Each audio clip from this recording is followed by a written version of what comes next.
Oke, ini dia yang udah ditunggu-tunggu, French Press Latte Art atau Linda. Oke, Halo. Linda siapa lengkapnya? Linda Rusli. Linda Rusli ya. Iya. Ini di Instagram lagi ngetop banget, lagi ngehits banget, bahkan sampai ada yang request. Sebenarnya saya nggak tahu. Jujur aku nggak tahu sama sekali sebelum ada yang request ini. Oh, Jadi dulu pernah lihat nih sepintas ya, ada event apa gitu, terus bintang tamunya workshopnya French Press Latte Art. Waktu itu aku mikirnya ya ini workshop bikin latte art pakai French Press, Oke. bukan akun IG-nya. Nah, tapi tahu-tahu waktu itu saya lupa ada yang ngirimin saya link IG kamu, kirim, Pak, coba ini podcast sama ini menarik. Terus aku lihat, wah ini keren nih, bikin latte art pakai French Press tapi udah patternnya pattern kompetisi semua nih kayak gitu. Nah, emang Linda dari awal memang ini bikin latte art itu semua pakai French Press semua. Benar.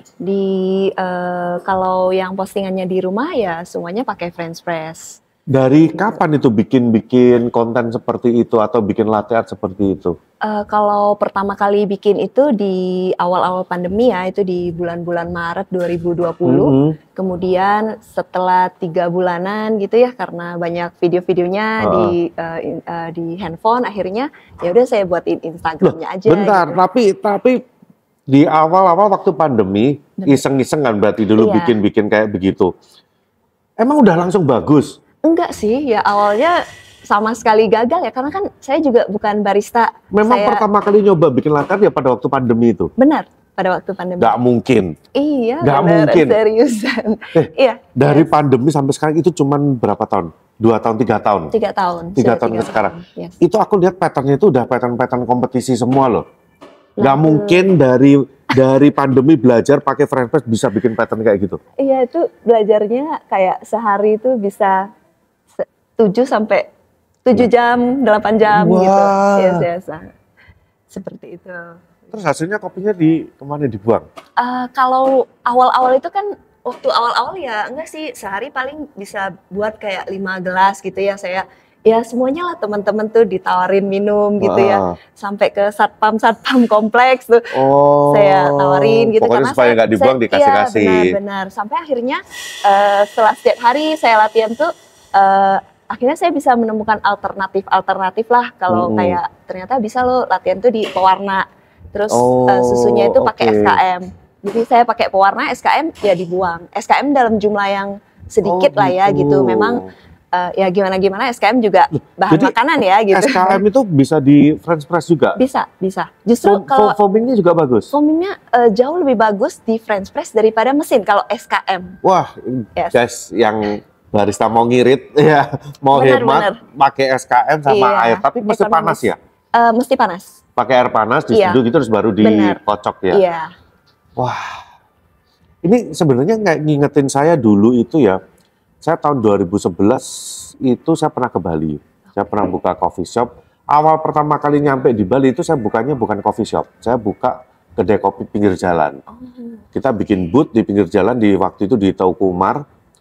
Bikin tenda di situ, kita nggak pakai mesin, kita espressonya pakai rock presso, susunya kita kocok pakai French Press. Dan itu saya selama buka di sana 1 atau 2 bulan itu nggak bisa loh bikin latte art pakai French Press itu.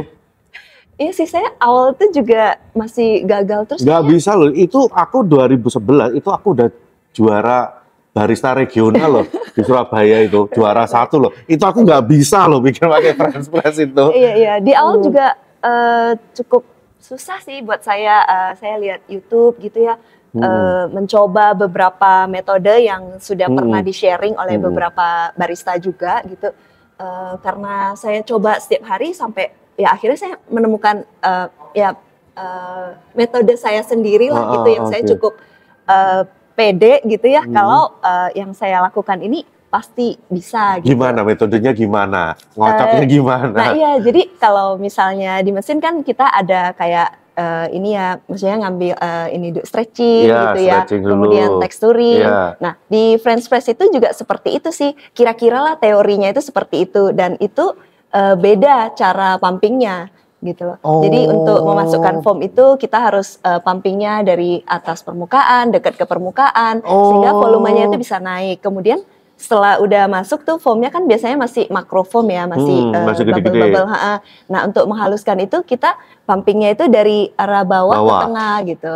Nah tapi ya itu juga harus tetap ada kayak vortexnya gitu ya kalau di mesin itu seperti itu. Pantesan ada workshop bikin latihan pakai French press. Benar. Karena ada tekniknya sendiri ya bikin kayak gitu ya. Benar. Wah, jadi dulu itu lucu juga. Jadi waktu saya buka di tenda itu, terus beberapa teman-teman barista dari Bali itu kan datang tempat saya. Itu pada rebutan, sini gue bikinin, gue bisa pakai French press. Kocok gini, bikin nggak jadi. Satu lagi temennya gantian, gue bisa bikin lagi, nggak jadi lagi. Susah banget. Karena pakai French press itu yang susah itu ngatur ketebalan foamnya itu loh. Iya sih. Nah itu kalau karena saya boleh dibilang praktisi ya. Kalau praktisinya berarti praktek dulu gitu ya. Jadi setiap hari gitu saya melakukan pumping dengan French press. Akhirnya ya saya nemu lah gitu kayak detail-detailnya. Kayak kalau misalnya di French press ukuran 350 ml itu naik foamnya harus seberapa untuk latte, cappuccino, flat white. Ya beda jumlah foamnya gitu. Semuanya bisa diatur sih dengan French press. Jadi juga malah ini ya dilihat juga ukuran French press-nya gimana, pakai teknik gimana. Benar. Wah, gila. Ini French press expert loh ini, tapi khusus foaming susu. Wah, menarik. Berarti dari mulai start di awal pandemi itu, mulai posting-posting, sampai sekarang follower sampai 90.000 lebih ya? Iya benar. Gila, secepat itu ya? Iya sih, ya tapi memang ada dibantu juga ya kadang di repost sama beberapa akun. Iya kalau nggak menarik nggak mungkin di repost gitu. Itu karena menarik gitu. Gila saya aja dari 2013 loh sampai hari ini 10.000 aja belum loh saya follower. Ini cuma dari pandemi sampai sekarang. Ya itu karena memang ya kalau memang mau follower gede harus punya konten yang menarik dan konten latte art ini memang apalagi yang bikin pakai French press kan memang menarik banget ya itu. Cuman aku nggak pernah tahu loh sebelumnya. Kalau nggak ada yang ngasih tahu ini, apa nih? Aku lihat nih, wah ini boleh nih. Oke. Tapi basically suka kopi nggak? Suka minum kopi nggak? Basically suka minum kopi. Tapi biasanya ya ngafe gitu ya sama teman-teman. Ngopi cantik lah gitu. Nah, dulu waktu awal itu bikin di rumah itu, bikin espressonya gimana? Pakai apa? Kopi instan. Pakai kopi instan. Kopi instan apa? Sebutan aja nggak apa-apa kok.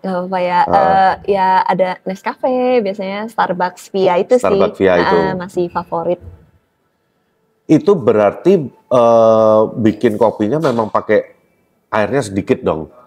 Iya, benar. Tapi kalau misalnya kan kadang orang pada mikir kalau misalnya airnya sedikit kan lebih pekat, lebih bagus ya warnanya. Tapi ternyata pada prakteknya itu bukan kayak terlalu sedikit, dia harus ada minimalnya juga sih. Biasanya 20 sampai 30 mili. Kalau di bawah itu karena dia terlalu pekat ya, nggak tahu tuh kayak pas kita nge-latte art itu kayak ketahan aja gitu ya.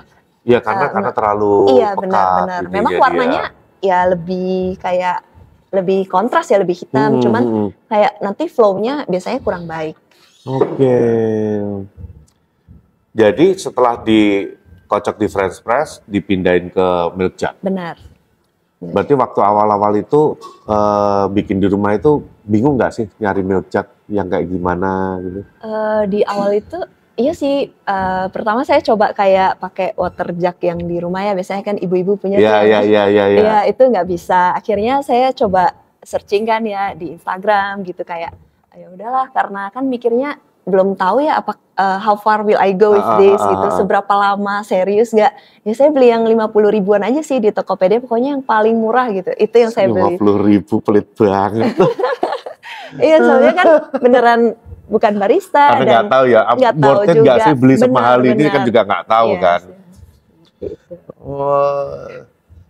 Pattern pertama yang paling dikuasai apa? Ya kalau awal sih pengennya ya bisa hard aja sih. Jadi di awal saya belajar itu mikirnya ya udah saya bisa minum kopi di rumah ada hardnya gitu. Terus sekarang kok bisa akhirnya dalam waktu singkat ya bisa bikin pattern sekelas kompetisi kayak gitu gimana sih?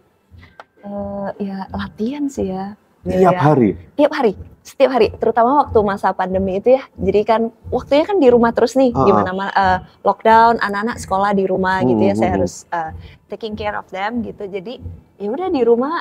Kalau mereka lagi sekolah ya saya latihan di wastafel tuh.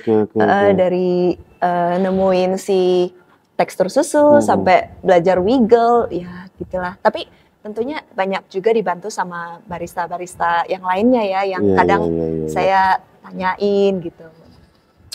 Wah, pada pattern-pattern yang kompleks kayak gitu susah banget loh.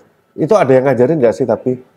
Ya secara awalnya memang otodidak gitu ya, tapi karena kemudian saya ada beli meal jug gitu ya, nah waktu beli meal jug itu ya saya tanyain yang jualan meal jug itu, ya dari mereka dikasih tips gitulah, banyak lah gitu. kita secara online gitu, dari teman-teman barista saya banyak belajar. Pattern yang paling kompleks yang pernah dibikin apa? Yang menurut Linda paling susah bikin gambar apa? Susah itu ya kayaknya. Atau nggak ada yang susah, semua gampang nih ya?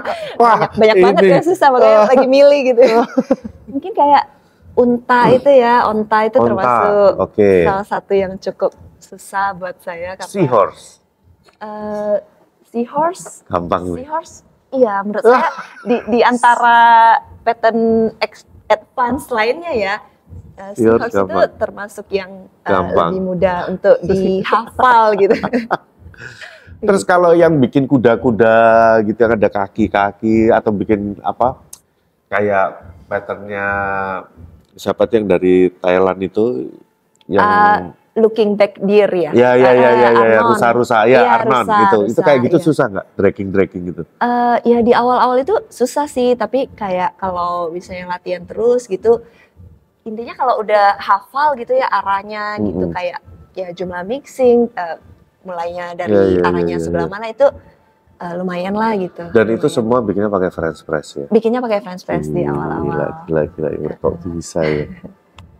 Terus ketika bikin-bikin segitu banyak ya, orang rumah tuh nggak bingung, ini kayak anak-anak ini nyokap gua ngapain sih tiap hari bikin susu. Bingung. Itu apalagi waktu di awalnya kan belajar wiggle itu kan wiggle air ya.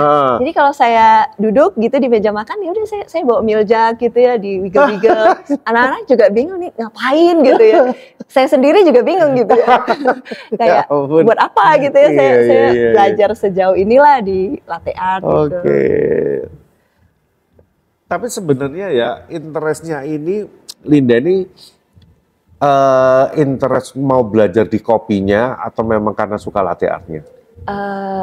So far sih suka latte artnya sih. Gitu. Nah, ketika sekarang udah mulai bisa, udah bisa bikin nih praktek nih, ya next ini pengen nggak sih kayak involve lebih dalam ke industri kopi ini, entah mau jadi juri atau mau jadi maybe jadi kompetitor? Ya saya masih punya mimpi sih pengen jadi kompetitor. Oh ya? Iya. Oh my god. Oh pengen ini? Pengen. Wah, ini bagus banget. Kebetulan beberapa tahun terakhir kan saya juga lebih sering jadi juri di latte art. Saya tunggu di stage. Siap, semoga kesampaian. Bisa cari coach yang memang benar-benar udah pernah kompetisi dan nanti bisa dilatih lagi tentang rules-nya. Oke, kalau nggak salah waktu di Ice League jadi ini ya, barista demo ya? Iya, barista demo. Nah, gimana pengalaman jadi barista demo? Baca rules nggak? Baca rules. Terus saya juga sempat latihan bareng Mas Dwi Davis ya. Oh iya, oke. Jadi ya banyak belajar juga lah dari beliau, terus dari tim Kakak Gear juga gitu ya. Jadi tim Kakak Gear ini kan juga banyak tuh yang turun I-Like kemarin ya, Ice League, turun I-Like. Nah, jadi waktu mereka running gitu ya, saya video call gitu, maksudnya seniat itu buat belajar. Ya, terus kayak saya lihat juga di YouTube, World Latte Art ya. Bagaimana inilah terus, ya runningnya gitu. Kan kalau mau kompetisi kan bikinnya dari awal dari espresso nih. Benar. Sebelumnya pernah megang mesin espresso belum? Pernah. Jadi setelah saya latihan latte art dengan French press sekitar 1 tahun lebih gitu ya. Nah itu kan ada pro dan kontra lah ya gitu ya di Instagram gitu. Pro dan kontra gimana maksudnya? Jadi bukan haters lah ya, so kita bilang kayak ya mungkin bukan haters tapi mungkin netizen yang sok tahu. Nah, Kenapa? Ya, kasih masukan mungkin buat saya. Maksudnya kan kalau di rumah tuh kita tuh pakai kopi instan gitu ya. Nah, kopi instan kan pasti juga cukup terbatas ya untuk kontrasnya. Jadi biasanya saya campurin coklat gitu ya, bubuk coklat. Jadi kalau menurut netizen gitu ya, itu tuh gampang gitu. Latte seperti itu mudah. Really? Yes. That's what they say. Jadi itu mudah, is not the real latte art. Kayak kalau di espresso tuh lebih nge-wash gitu. Tapi memang iya sih ya, mungkin kalau dengan adanya coklat gitu, itu kan kayak wash itu jadi jarang terjadi gitu. Jadi kayak menurut mereka ya itu gampang lah gitu dilakukan. Nah, motivate me lah ya untuk kayaknya oke deh saya pingin tahu lebih lagi gitu. Jadi, nah biasanya kan akhirnya kan setelah lewat masa pandemi udah mulai boleh ke kafe lagi kan. Saya biasanya kalau saya pesan kopi ya saya nanya baristanya, saya boleh nggak pouring sendiri gitu.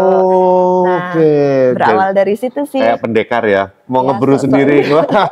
Iya, tapi biasanya udah di steam kan sih sama baristanya, udah di steam kan. Tinggal tuang aja. Saya tinggal tuang, saya coba gitu kan ya. Akhirnya kan mulailah ada kenalan beberapa teman barista. Nah, terus saya nanya, boleh nggak ya kira-kira saya latihan gitu kayak magang deh atau gimana gitu ya, karena penasaran gitu kan, nggak ada mesin di rumah. Tuh akhirnya boleh tuh dikenalin ke, ada di Surabaya sini namanya AU Cafe. AU Cafe ya? AU Cafe. Nah, belajarnya di situ. Jadi awalnya tuh saya magang di situ tuh, Bill. Oh, sampai magang beneran? Yes, 8 jam gitu ya. Jadi, wah.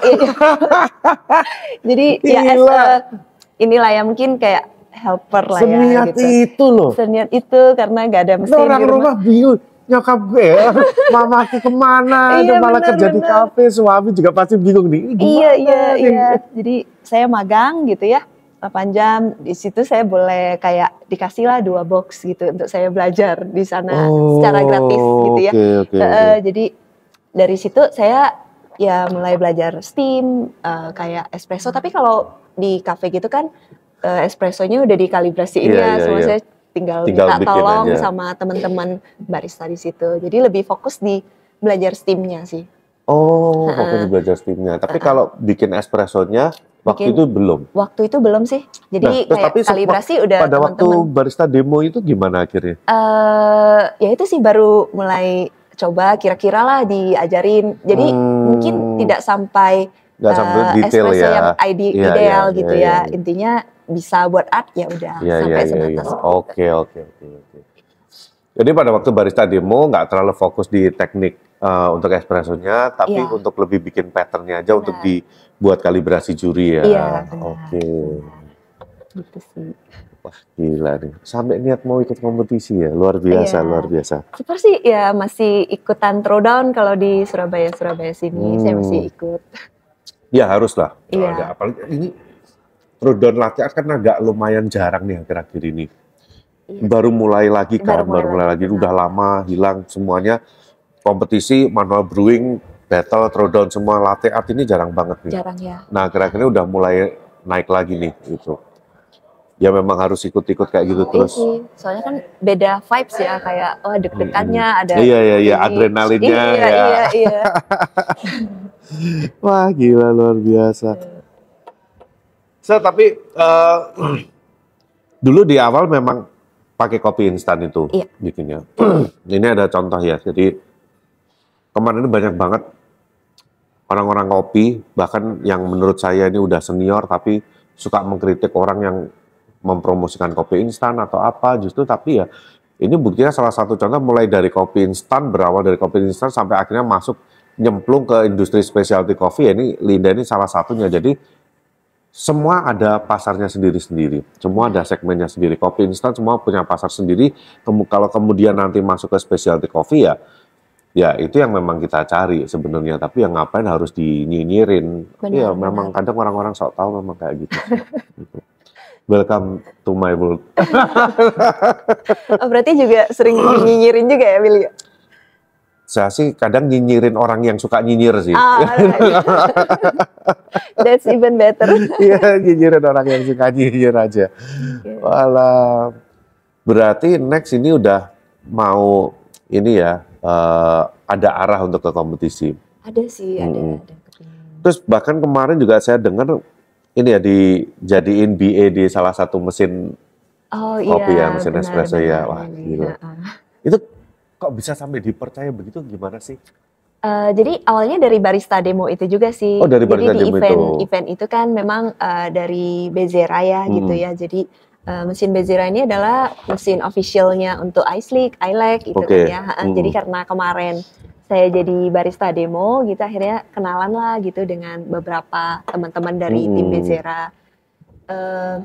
Ya saya juga surprise juga sih ya, Iya loh. Kayak di awal tuh dari tim Bezera itu sempat nanya juga sih ke saya, maksudnya kalau kayak Cilinda gitu kayak masuk ke mesin gimana gitu.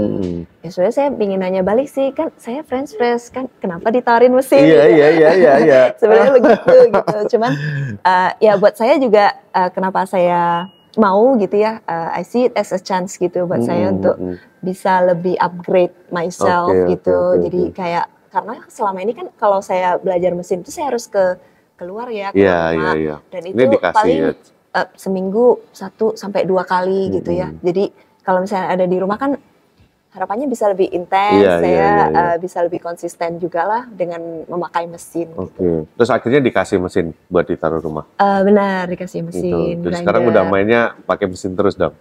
Ya setiap hari saya latihan, maksudnya selalu ada sih mesin gitu, dan French press juga masih sih ya gitu, karena begitu dipasang mesin di rumah listrik jebret nggak?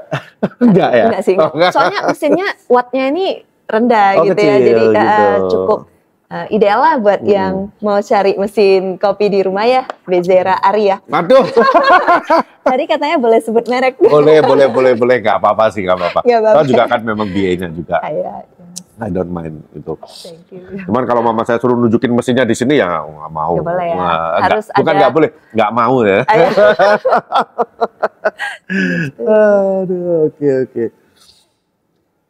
So, tapi setelah nyemplung di dunia kopi ini, ketemu banyak orang-orang kopi, teman-teman di industri kopi, gimana?